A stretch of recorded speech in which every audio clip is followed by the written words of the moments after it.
En primer lloc, sabeu que hem de ser respectuosos amb els parlants d'altres llengües, però al mateix temps hem de demanar respecte cap a la nostra.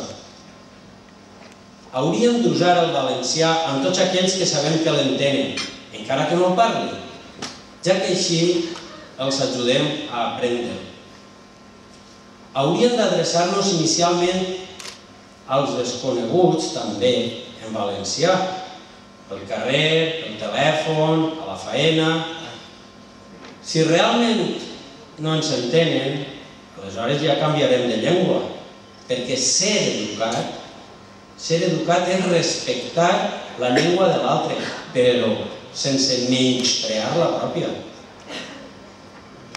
A les persones conegudes que no entenen bé el valencià, hauríem d'animar-los a que proven d'entendre'l i nosaltres fer-nos-ho fàcil explicant-los paraules, i si veiem que s'esforcen a parlar en valencià, ajudar-los, animar-los, sense corregir-los en excés els errors que són propis dels principiants.